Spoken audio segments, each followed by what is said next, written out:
हमारे सभी व्यूवर्स, मैं आप लोगों को श्री रामचरितमानस कुछ चौपाइयों के बारे में जानकारी दे रहे हैं, जिसे श्री गोस्वामी तुलसीदास जी ने लिखा है। मैं अपनी दिशि कीन्ह निहोरा, तिन्ह निज ओर न लाऊ भोरा। वायस पलियहि अति अनुरागा, होहि निरामिष कबहु की कागा। वायस का तात्पर्य है कौवा। मैंने अपनी ओर से विनती की है, परंतु वे अपनी ओर से कभी नहीं चूकेंगे। कौवा को बड़े प्रेम से पालिए, परंतु वे क्या कभी मांस के त्यागी हो सकते हैं। यहाँ तुलसीदास जी का कहना यह है कि जो दुष्ट आदमी है, उसकी कितनी भी विनती करो, कितना भी अच्छा खाना दो, लेकिन वह अपनी दुष्टता को नहीं छोड़ेगा, अपने स्वभाव में बदलाव कभी नहीं लाएगा। चाहे हम उसका कितना सम्मान करें, कितनी भी विनती करें, लेकिन दुष्ट अपनी दुष्टता, लोभी अपनी लालच को कभी नहीं त्याग सकता है। कौवे के माध्यम से श्री गोस्वामी तुलसीदास जी ने मानव चरित्र के बारे में ही बताया है। तो अगली चौपाई है। बंदौ संतय सज्जन चरना, दुख प्रद उभय बीच कछु बरना। बिछुरत एक प्राण हरि लेहि, मिलत एक दुख दारुन देहि। अब मैं संत और असंत दोनों के चरणों की वंदना करता हूँ, ऐसा गोस्वामी दास जी ने लिखा है। दोनों ही दुख देने वाले हैं, इसलिए दोनों के वंदना करने से तुलसीदास जी पीछे नहीं हटते हैं। लेकिन संत और असंत, इनमें कुछ अंतर कहा गया है। वह अंतर यह है कि एक संत जो होते हैं वो लोभी लालची नहीं होते हैं, और वो बिछुड़ते समय प्राण हर लेते हैं, क्योंकि उनका जो बिछोह है, अलगाव है, उससे सहन करना मुश्किल हो जाता है। और दूसरे असंत हैं जो मिलते हैं, तब दारुण दुख देते हैं। वे कौवे की भांति भले ही चंदन का लेप करें, जैसे गदहा अपने ऊपर धूल का लेप लगा लेता है, उसी प्रकार मानव जीवन में उदाहरण दिए हैं असंत गदहा कौवा के माध्यम से कि दुष्ट लोगों का मिलना दारुण दुख देने वाला होता है, अर्थात संतों का बिछुड़ना मरने के समान दुखदाई होता है, और असंतों का मिलना और महान दुखदाई होता है।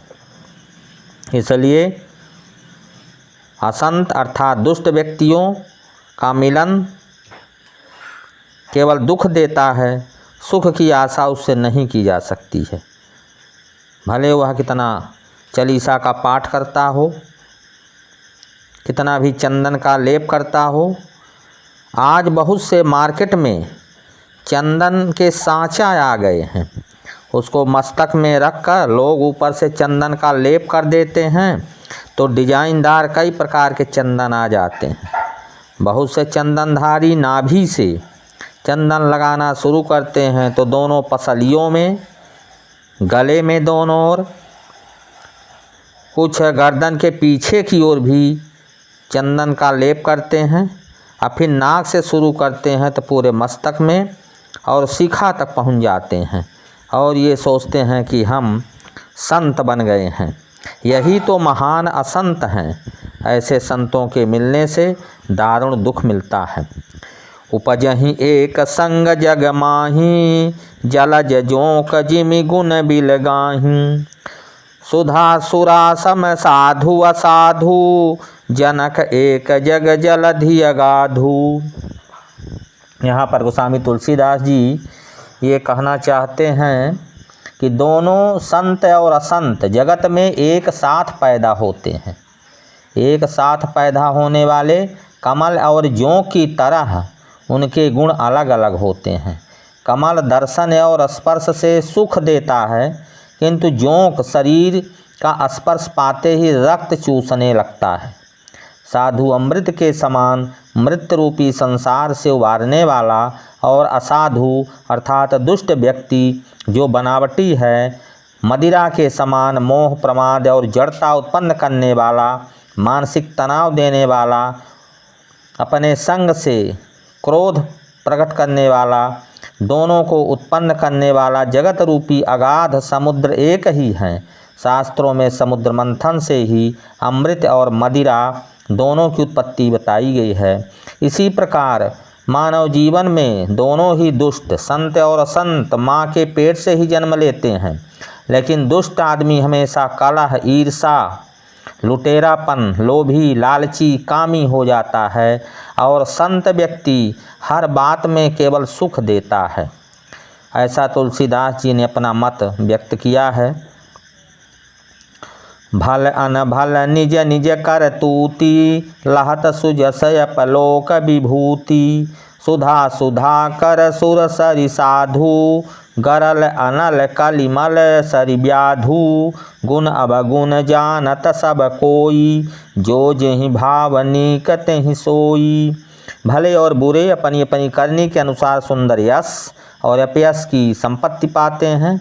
अमृत चंद्रमा गंगा जी और साधु एवं विष अग्नि कलयुग के पापों की नदी अर्थात कर्मनाशा और हिंसा करने वाला व्याध, इनके गुण अवगुण सब कोई जानते हैं, किंतु जिसे जो भाता है उसे वही अच्छा लगता है।